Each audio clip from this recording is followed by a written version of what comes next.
Good morning to all of you and welcome to your channel GK facts में। दोस्तों आज की date है 22 सितंबर और जानेंगे 22 सितंबर से द हिंदू की वोकेबुलरी जो कि ऑल कॉम्पिटिटिव एग्जाम के लिए इंपॉर्टेंट है।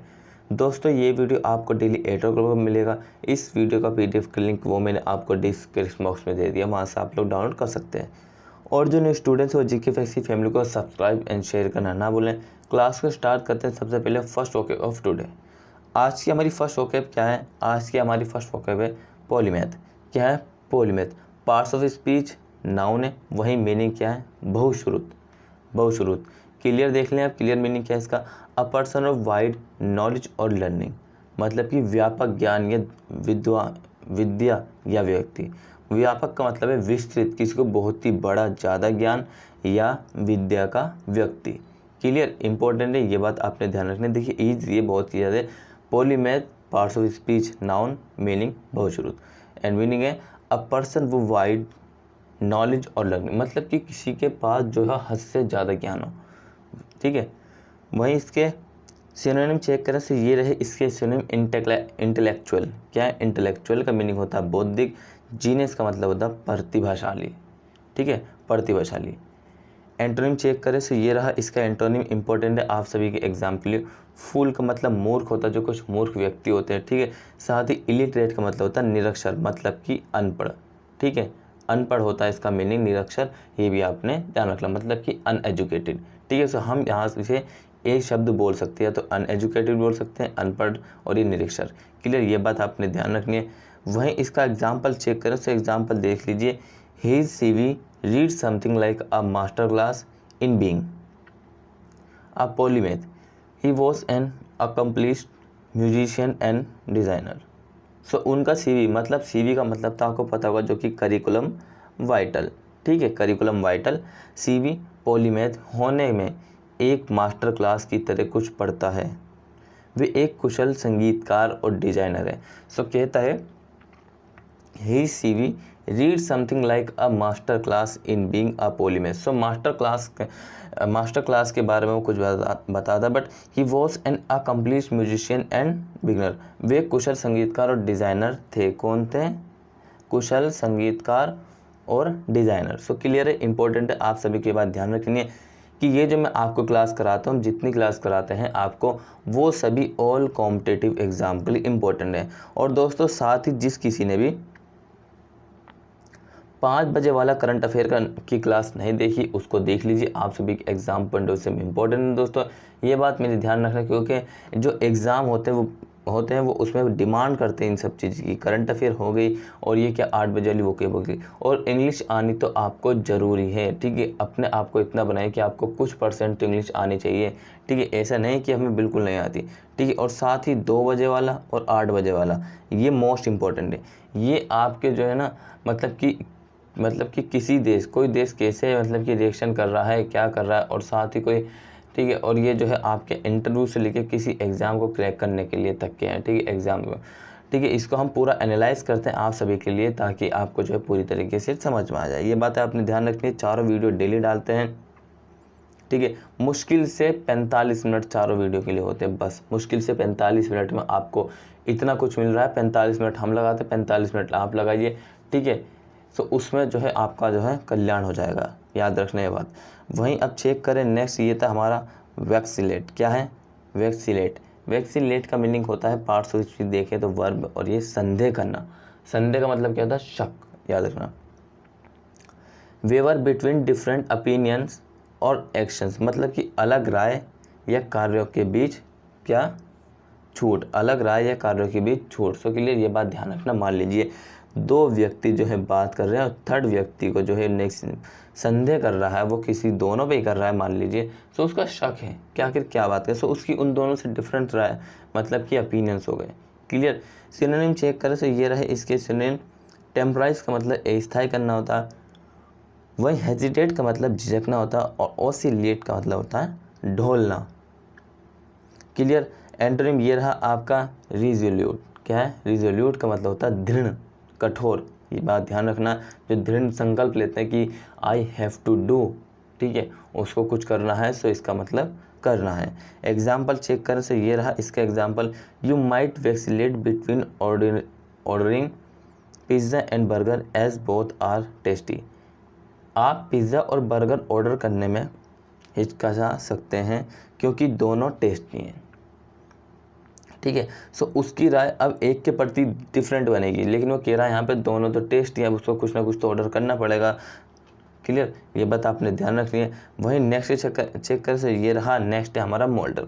पार्ट्स ऑफ स्पीच क्या है, इसकी वर्ब है और मीनिंग क्या है, गलना, स्लोली डिके और डिसिंटीग्रेट स्पेशली बिकॉज ऑफ नेगलेक्ट। सो धीरे धीरे क्षय या विघटित होना, विशेषकर उपेक्षा के कारण। धीरे धीरे क्षय का मतलब क्या होता है, खत्म होना किसी चीज़ का। क्लियर, वहीं इसके सिनोनिम चेक करें तो ये रहा इसके सिनोनिम।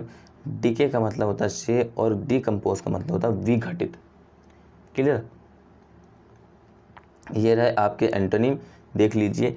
रीन्यू का मतलब होता है नवीकरण करना, नवीकरण। ठीक है, नवीकरण आपने पढ़ा होगा, जो ज्योग्राफी पढ़ी होगी जिसने उसको जरूर पता होगा। ठीक है, और रेस्टोर का मतलब होता है पुनर्स्थापित। क्या होता है रेस्टोर का मतलब, क्या होता है पुनर्स्थापित। क्लियर, ये बात आपने ध्यान रखनी है।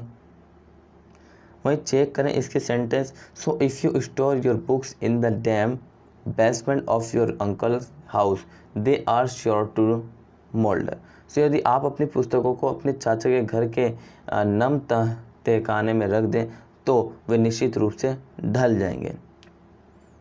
क्लियर, क्या कहता है, if you store your books in the damp basement of your uncle, किसके अंकल के अगर आप मतलब कीजिए नम तहखाना उसमें रख दें, so they are sure to moulder, तो वे निश्चित रूप से ढल जाएंगे। क्लियर बात है, ये आपने याद रखनी है। देखिए इंपॉर्टेंट है आपके लिए जो भी मैं आपको बताता हूँ इंग्लिश में। ठीक है, वोकेब की क्लास में। क्लियर, एग्जॉर्ट, एग्जॉर्ट का मीनिंग होता है समझना, पार्ट्स ऑफ स्पीच, समझाना parts of speech. Verb, strongly encourage और अर्ज टू डू समथिंग, कुछ करने के लिए दृढ़ता से प्रोत्साहित करना या आग्रह करना। ठीक है, कुछ करने के लिए दृढ़ता से प्रोत्साहित करना या आग्रह करना। देखिए इस वर्ड को याद रखना, अभी इसके बारे में हम डिस्कस करते हैं एक और पॉइंट्स इसके लिए।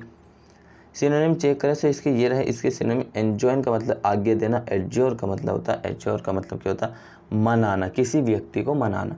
क्लियर, अब ये रहा इसका एंटोनिम, एंटोनिम देख लीजिए इंपॉर्टेंट है, डिस्करेज। डिस्करेज का मतलब क्या होता है, हतोत्साहित। अब देखिए यहाँ पे प्रोत्साहित है, इसका विलोम ये हुआ डिस्करेज। ठीक है, ये भी आपने ध्यान रखना, क्योंकि इसका मीनिंग क्या होता है, इनकरेज, किसी को बढ़ावा देना। सीधा शब्दों की बात है।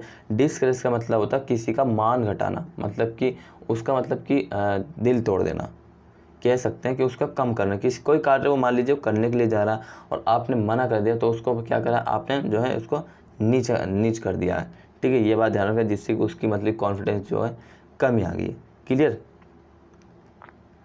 एग्जाम्पल चेक कर, ये रहा इसका example. Priya tries to exhort her friend about her career but she is not ready to listen. Priya अपने दोस्त को उसके करियर के बारे में बताने की कोशिश करती है, ठीक है, लेकिन वे सुनने को तैयार नहीं है। क्या नहीं है, प्रिया क्या कहती है, Priya try to exhort her friend about her career but she is not ready to listen.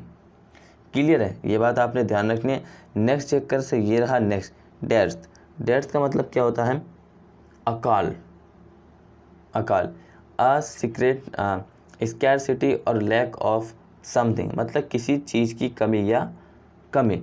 सो आपने देखा होगा कहीं पर जब मतलब कि कोई महामारी आ जाती है तो उसमें किस तरीके से अकाल पड़ जाता है।